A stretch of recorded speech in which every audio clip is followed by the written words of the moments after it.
नमस्कार, रायचना रिपोर्ट्स में आपका स्वागत है। मेरा नाम है राजेश आहूजा और हम हाजिर हैं फिर से नेपाल की जानकारी के साथ। नेपाल में आज वोटिंग हुई, करीब 60% के आसपास मतदान बताया जा रहा है। ऐतिहासिक चुनाव है नेपाल में। जेनजी के रेवोल्यूशन के बाद ये पहला चुनाव है। युवा वर्ग का बहुत उत्साह देखा गया है और हमेशा की तरह मेरे साथ जुड़े हैं डॉक्टर प्रमोद जायसवाल, डायरेक्टर हैं Nepal institute of international cooperation and engagement के। प्रमोद जी, आपका फिर से स्वागत है। आज आपने भी वोट किया है? नमस्कार जी, बिल्कुल, मैंने भी आज वोट किया है जी। बहुत बढ़िया। राजनीति के मतलब डेमोक्रेसी के सबसे बड़े जो पर्व में आप शामिल हुए, इसके लिए आपको बहुत बहुत बधाई। कैसा रहा मतदान? और ऐसा बताया जा रहा है कि क्या ये मुकाबला त्रिकोणीय है, केपी शर्मा वर्सेस ओली वर्सेस बालेन शाह वर्सेस गगन थापा? जैसे आपने बताया, इस बार का चुनाव हिस्टोरिक था, काफी मायने में बहुत डिफरेंट था।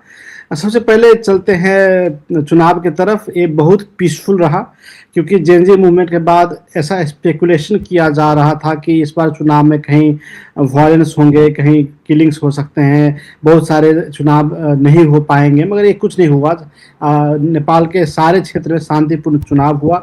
अभी सारे बैलेट बॉक्सेस लोकेशंस में पहुंच रहे हैं। कहीं पे काउंटिंग शुरू होने जा रही है, कहीं कल सुबह तक होगी। बहुत सारे एरिया पहाड़ी इलाका है, शाम हो जाने के बाद हेलीकॉप्टर से उसको शिफ्ट करना पड़ रहा है, तो कल होगी। तो एक चुनाव शांतिपूर्ण रहा। दूसरा चीज था कि बहुत सारे बेसिकली नेपाली कम्युनिस्ट पार्टी जो केपी शर्मा ओली है, वो उनके पार्टी के बहुत सारे कैडर्स एक फैला रहे थे भ्रम की चुनाव नहीं हो पाएगी, हाउस रीइंस्टेट होगी। ये सारी चीज अब खत्म हो गया है। तो उस कारण से थोड़ा एक बहुत सारे लोग में ऐसा डाउट था कि चुनाव होगी नहीं, वो हो गई। ये भी एक बहुत हिस्टोरिक चीज हुई है।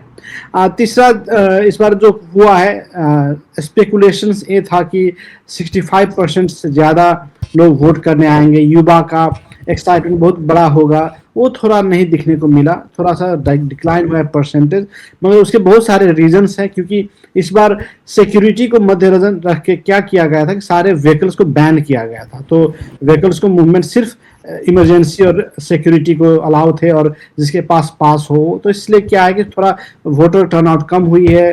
जैसे मैंने आपको बताया कि सीपीएनयू में थोड़ा कैंपेनिंग कर रहा था कि चुनाव नहीं होगी, हाउस रीइंस्टेट होगी। इससे भी बहुत सारे लोग थोड़ा कंफ्यूजन में थे।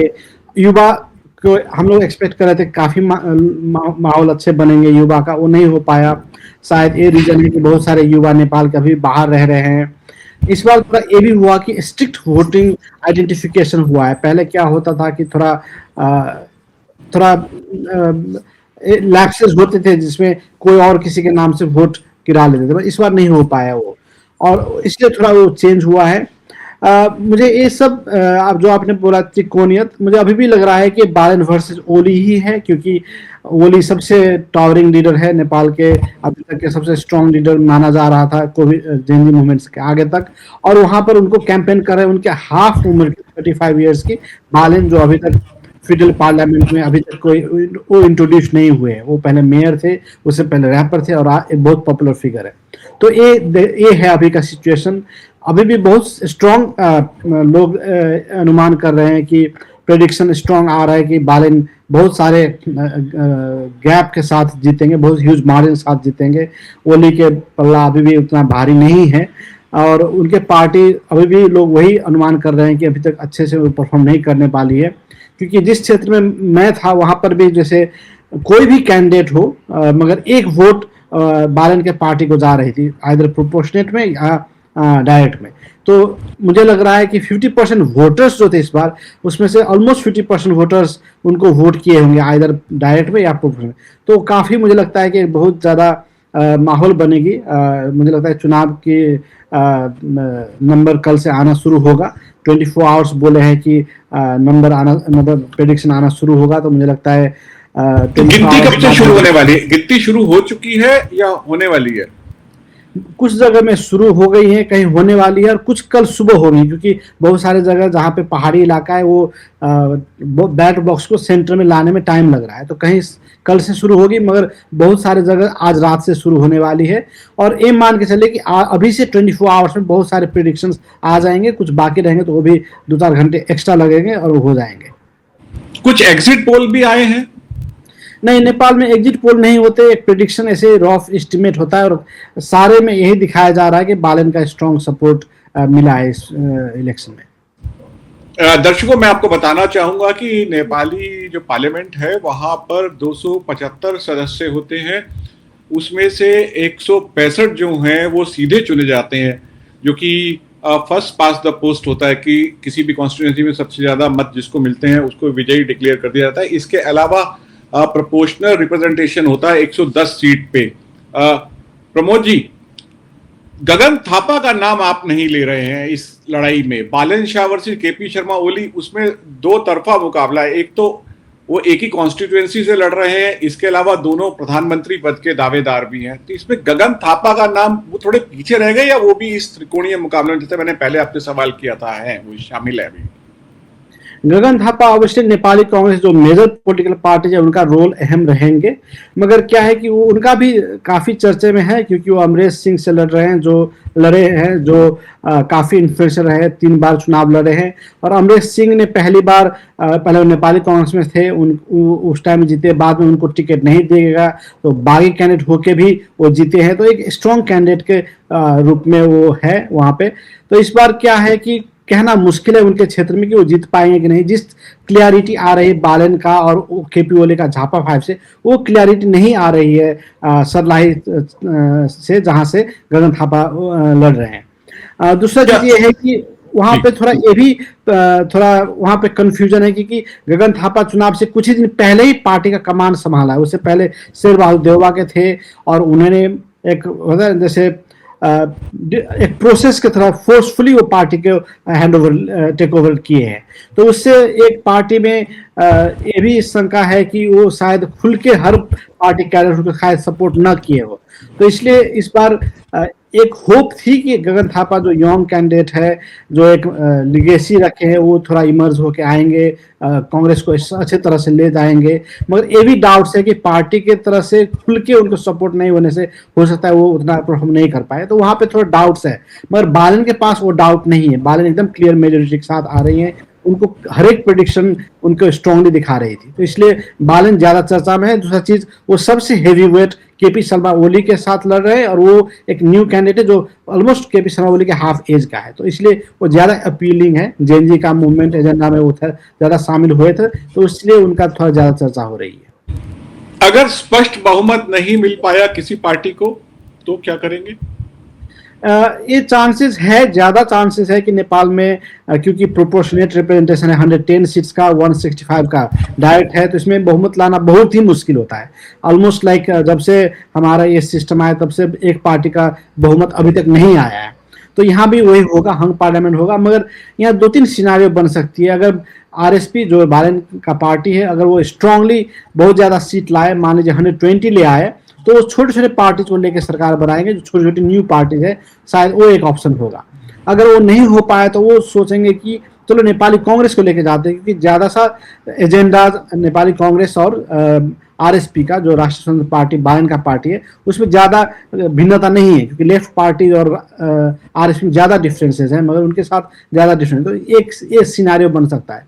थर्ड सिनारियो ये भी बन सकता है कि हो सकता है वो एक लेफ्ट पार्टी जो माओइस्ट है, अब नेपाली कम्युनिस्ट पार्टी बन गया है, जिसका लीडर प्रचंड है, वो भी एक ऑप्शन हो सकता है, क्योंकि प्रचंड बहुत एक किस्म से फ्लेक्सिबल है, और उसका रिलेशन हर कंट्री से अच्छा है, एक बैलेंस है। तो वो बहुत ज्यादा ओली की तरह अपने आप को बहुत अलग करके अपने बहुत सारे जियो पोलिटिकल कंपस में नहीं फंसा हुआ पार्टी है, थोड़ा सुलझा हुआ पार्टी है आज के दिन में, और वो और भी कम्युनिस्ट फोर्सेस को लेके आ रहे हैं। तो एक ये भी ऑप्शन हो सकता है कि चलो लेफ्ट फोर्सेस को एक को हम सरकार में रखें, तो क्या हो सकता है कि एक स्ट्रॉन्ग ऑपोजिशन जो केपी शर्मा ओली बन सकता है उसको डायलूट कर सकते हैं, उसको चैलेंज कर सकते हैं। नहीं दोनों लेफ्ट पार्टी अगर बाहर रही तो दोनों यूनाइट हो सकते हैं, फिर वो एजेंडा में कॉमन ग्राउंड लेकर चैलेंज कर सकते हैं। वो सारे ऑप्शंस नहीं रहेंगे, तो ये भी थर्ड ऑप्शन के रूप में देखा जा रही है। लेकिन एक बात बताइए कि क्या जेनजी जो है वो अपने आप को ठगा हुआ नहीं महसूस करेगी अगर केपी शर्मा ओली दोबारा से प्रधानमंत्री पद की कुर्सी पर आसीन हो जाते हैं? पहले तो केपी शर्मा ओली कोई भी हालत में शायद नहीं आएंगे प्रधानमंत्री के रूप में। मैं एटलीस्ट 5 या 10 साल, या ये भी सोचे कि कभी भी नहीं केपी शर्मा ओली की अगर इस बार हार गए तो शायद ये लास्ट इनिंग होंगी, केपी शर्मा का हिस्ट्री यहीं पे अंत होगा अगर वो हार गए तो इसलिए मैं नहीं देख रहा हूँ केपी शर्मा ओली का कम बैक। अगर इसमें जीत गई तो कुछ भी हो सकता है, मगर ये मुझे नहीं लग रहा है कि वो जीत रहे। तो वो चीज़ है। दूसरा चीज़ है कि जेन जी हर डिफरेंट पॉलिटिकल पार्टीज में अपने आप को इन्वॉल्व किया है। ये नहीं कि वो अलग एक पार्टी खोली है और उससे इलेक्शन की है। ज्यादातर जेन जी राष्ट्रीय स्वतंत्र पार्टी जिसमें बालन है उसमें गए हैं, मगर कुछ जेन जी कांग्रेस के साथ है, कुछ डिफरेंट पॉलिटिकल फोर्स में, मगर सारे जेन जी का एजेंडा था पॉलिटिकल चेंज। वो चाहते थे कि लीडरशिप चेंज हो, करप्शन का एजेंडा हो। तो एजेंडा के रूप में वो हर पॉलिटिकल पार्टी में इन्वॉल्व रहेंगे और चेंजेस ले आएंगे। और मुझे लगता है वो ठगा हुआ नहीं महसूस करने चाहिए, क्योंकि वो एजेंडा के हर कोई भी सरकार आती है कल, तो वो एजेंडा अगर वो लेके आगे बढ़े तो उसमें जेन जी का एक सफलता के रूप में हम देखेंगे। एक राजा के बारे में भी सवाल हो जाए। किंग ज्ञानेंद्र जो हैं वो जैसे कहा जाता है कि आंखों के झरोखों से वो गद्दी की तरफ नजर लगाए रहते हैं, और एक मोनार्किस्ट पार्टी जो उनकी है वो लगातार मांग करती रहती है कि नेपाल को कॉन्स्टिट्यूशनल मोनार्की की तरफ फिर से वापस लौटना चाहिए। कई दफा जब वो काठमांडू आए एक दो दफा तो काफी भीड़ भी जुटी और लोगों ने नारे लगाए, पुराने जो नारे थे, राजा लाओ देश बचाओ किस्म के। लेकिन जो पार्टी है जो उनको किसी तरीके से गेम में ला सकती है, उस पार्टी को तो वो हाशिए पे चली गई है एकदम से। जी बिल्कुल। मैं ज्यादातर भारत के दर्शक और भारत के एक्सपर्ट्स ज्यादा एक क्वेश्चन आती है कि नेपाल में राजतंत्र का फ्यूचर क्या है। सबसे पहले नेपाल अब रिपब्लिक है, यहाँ पे राजतंत्र नहीं है। राजतंत्र हुआ करता था और एक राजा थे जो मारे गए। किसने मारा? उनके ही कोई परिवार के लोगों ने मारा, तो राजतंत्र मर गए। अब राजतंत्र फिर राजा नए आने के लिए एक परिवार से जन्म लेना होता है, इलेक्शन से राजा नहीं आती है। तो जब परिवार का एक सखाफी हो गया तो वहां से राजा आना अभी मैं मुश्किल देख रहा हूँ। दूसरा चीज, उसी के फैमिली के एक्सटेंडेड रिलेटिव बोल सकते हैं जो है सर्वाइविंग, अब वो अपने आप को गद्दी लिया मगर वो संभाल नहीं पाए। तो ये बहुत मुश्किल सिचुएशन है कि वो राजा नेपाल में लौटने का संभावना मैं नहीं देख रहा हूँ। दूसरा क्या है कि जितने भी इंस्टीट्यूशंस है जो मोनार्की को सपोर्ट करते हैं या तो पॉलिटिकल पार्टी फोर्स, उनके पास विजन नहीं है। इतने दिन हो गए, राजतंत्र 2006-2008 से खत्म हुए, तो वो एक अल्टरनेटिव विजन के रूप में नहीं ले रहा है। वो सिर्फ जो फ्रस्ट्रेशन है पॉलिटिकल पार्टी का फेलियर है उसको हाईलाइट करके आगे बढ़ना चाहता है। उसके लिए तो पॉलिटिकल पार्टीज काफी है। एक पॉलिटिकल पार्टीज का फेलियर के लिए दूसरे पॉलिटिकल पार्टीज अल्टरनेटिव आ सकती है। पूरे डेमोक्रेटिक इंस्टीट्यूशन को वो फेलियर दिखाने के लिए वो एक विजन के रूप में वो अपना लाना चाहिए जनता के बीच, वो नहीं ले पा रहा है। तीसरा चीज, जितने भी फोर्सेज है, पॉलिटिकल फोर्सेज है, आरपीपी राष्ट्रीय प्रजातंत्र पार्टी जो मोनार्की को सपोर्ट करते हैं, कोई मोनार्की या हिंदुइज्म को सपोर्ट करते हैं, डिफरेंट फैक्शंस है, वहाँ 4 फैक्शंस है। तो 4 फैक्शंस भी वो राजा को नहीं लेना चाहते, वो खुद राजा की तरफ बनना चाहते हैं। वो राजा को दिखाकर वो खुद गद्दी पे आना चाहता है ना, कोई हिंदू एजेंडा के थ्रू, कोई राजा के एजेंडा के थ्रू, मगर उनका भी कोई विजन है। तो क्या है कि 4 फोर्सेज है विद इन आरपीपी, तो वो चारों फोर्सेज एक दूसरे को राजा मानने के रेडी नहीं है, वो फिर दूसरे को राजा क्यों मानेगा। तो वहाँ पे क्या है कि विजन नहीं है, एक पॉलिसी यूनिफिकेशन नहीं है, और ओवरऑल क्या है कि राजा मर गए जो विष्णु के अवतार थे, और नेपाली को लगा कि राजा कैसे मर सकता है, विष्णु जी कैसे मर सकते हैं। अगर विष्णु जी मर गए और विष्णु जी पूरे परिवार के 10 लोग को लेके मर गए तो फिर जनता को कौन बचाएगा। और जब विष्णु जी मर सकते हैं तो हम कौन है जो हमें